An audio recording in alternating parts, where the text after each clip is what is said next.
Hey, so as you probably know, I'm Meredith Holly. I'm a lawyer and a certified life coach, and I am the author of the book Career Defense 101: How to Stop Sexual Harassment Without Quitting Your Job. And now I just submitted my manuscript for my second book, and it is tentatively titled The Inclusive Leader's Guide to Healthy Workplace Culture. I'll have to learn the title soon. Hey, you guys. Hey, Ina. Hey, Mila. Hey, Nick. So I wanted to get on and have another conversation about hard things. I had a friend who asked me, so like, why do you call it a conversation about hard things? Why do you do this? And so the reason that I want to come on to Facebook and talk in public about things that I think that we have a hard time talking about is that I really believe in creating inclusion, not just giving people opportunity for jobs, but actually creating a culture that lets us welcome new ideas and lets us have hard conversations and lets us disagree and have differences of opinion in order to create something better. I think that when there are things that we can't talk about, that are feel too dangerous to talk about and feel too threatening, that's when discrimination starts happening. That's when certain groups are identified as being dangerous because they represent things that we're afraid to talk about. So I think it's really important to talk about hard things. And so today I want to talk about how to fight. I've had this conversation with a couple clients recently, and so I just felt like I wanted to share it with everybody. One of the hardest things that I see happen with clients when they're in a dispute, like legal clients who are having some kind of law dispute, is I see them like unconsciously agreeing with the other side's perspective and negotiating with it. So they assume that some things are true about what the other side is saying, and then they try to argue with it and try to make the other side see their perspective.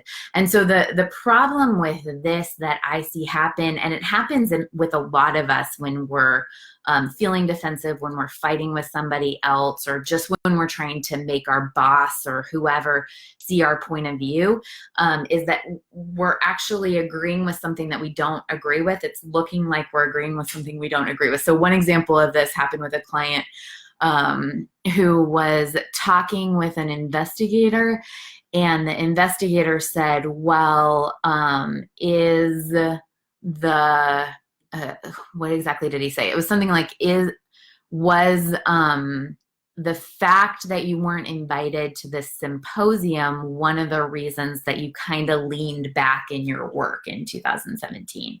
And she was like, no, no, no, no, no. The symposium wasn't the reason. The harassment I was experiencing was the reason. So the problem with what she said was she assumed that he was right, that she leaned back in her work that year. And it was not true. She didn't actually believe that. It was like clearly not true that she had leaned back in her work.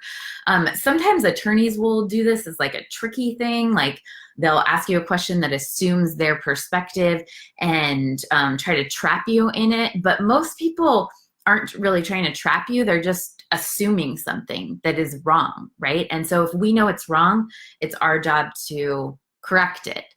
If we want to correct it, if we want to take the time. It's nobody's like obligation to correct a wrong thought, I guess, but if we want to.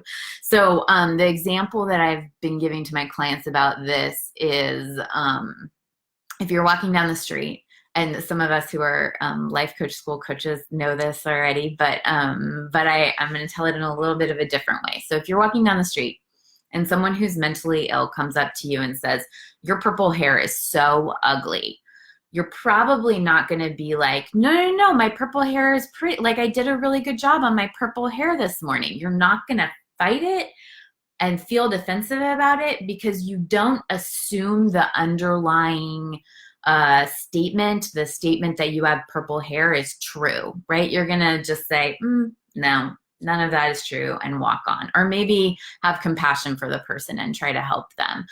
But you're not going to be like, I need them to agree that my purple hair is beautiful. I'm assuming that you don't have purple hair, although I have had purple hair in the past and it was very beautiful. So maybe I would have engaged with it then. So what you want to do in any conflict is you want to consider whether what the other person's underlying assumptions are even true at all. Anytime that you have a defensive feeling, and the feeling is always in your body, and one of my clients described it as like in her diaphragm, like a hard kind of tense feeling in her diaphragm. And I think that's kind of a common description, though not always true. Hey, Adonis, it's good to see you. So if you have whatever defensive feels like to you, whatever that feeling is, that's the first sign that you've made an assumption that something they've said is right. You've decided to engage with them when you could maybe just take a step back and let there not be a fight and let them be wrong. Or if you don't want to just let them be wrong, you can explain from a different level, like a kindness, generosity level, why they're wrong. Anytime that we have an assumption, something, or a defensive feeling, I mean, there is an assumption. There's something that has hooked us that we're agreeing with the other person, the person we're in a conflict with, that's contrary to reality. So that's my best advice about how to have a fight and how to be effective, is notice the underlying assumptions that you are agreeing with. And how can you step back and just let the person be wrong? Picture it as that person with a mental illness walking down the street and saying your purple hair is ugly. Would you walk by, or would that hook you somehow? Anytime there's a hook, there's something that we can work on for ourselves. There's some place that we're fighting ourselves. And if you're fighting yourself, then there are two people fighting you and no one representing you. So you want to be the representative of what you know is true and of yourself, and be fully on your side in order to be able to effectively get the outcome that you want and resolve any conflict that you have. Okay, I love you guys. It's really good to see you. I will talk to you again soon. Oh, and stay tuned, because tomorrow I'm going to DC. I submitted my manuscript for the second book, and it's going to be pre-order day. But stay tuned in February for the book launch team. That's going to be the fun part. Okay, bye.